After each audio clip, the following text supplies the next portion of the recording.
Competitive siya dun sa yes. kung sino man yung yes, meron ka magpadala ng pera. Yung ginawa ko. Meron akong machine, yung payment machine, pinamimigay ng libre sa mga lahat. Sa mga tao, mayors.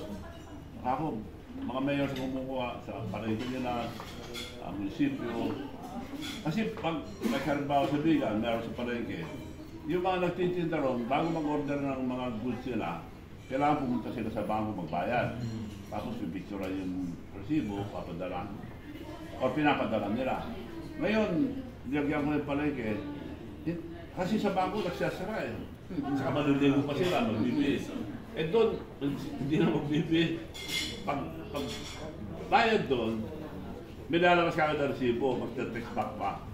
Pero doon pwede yung i-cash out. Kung may laman yung wallet mo, pwede siyang i-cash out. Pwede withdraw. Saan pa i-withdraw? May mga partner na po may work. Like for example, matanggap kayo, pag withdraw yung any payment machine or any bank. Gob, magkano yung maximum po na pwedeng i-deposit? Well, yung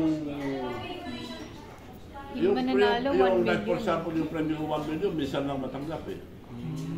Tapos paano po yung protection for ano po, yung mga hacker, yung mga spammer? Yung isang ano ko, kasi may pinamibigay kami na card.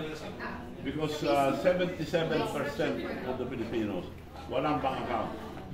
Pupunta sila, madi-deny lang. So ginawa namin sa bayan ko, binibigyan namin libre yung card with bank account na, hindi na sila pupunta sa bangko. Credit card na as a debit card. A debit card. Oo. Debit card. Powered by Union Bank. Sa Union. Yun yung kahit anong bank pwede siya gamitin. Yes. Banknet eh. Lahat ng bank. Kasi marami na nag-crack na so nagpagawa na ako ng National Bank, yung aming bangko. B Bank. Yun ang katulong na mag-power lahat.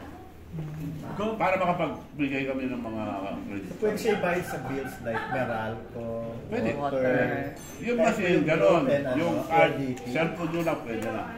Kung meron kayong nakadownload ng grasya, kung kayo magbayad. Gob, paano yung mga charges? Kasi di ba may mga kumpanya po na nagcha-charge? Paano po yung charges sa inyo? Yung kunyari sir, di ba 15 pesos, mga gano'n, 100 pesos? No, yung kasi banknet, siyempre kasusyo sila eh, may bayad yung mga yun eh. Like for example, 5,000 o 10,000, may 50 pesos, hati-hati na yung bangko, kung sino. So, instead of mag-tricycle ka, pupunta ka, magkasus pa eh. And saka time, makasave ka ng time. Same with other 50 pesos lang. Go clarification, 7 million yung total na ipapamigay mo sa... Yes, 7 million. 6 million, tigta 10, 1 million, manalo isa. Para isang mananalo. Isa lang mananalo. Anong pwede mong parang i-advise mo sa mananalo ng 1 million? Hindi, wala ka man.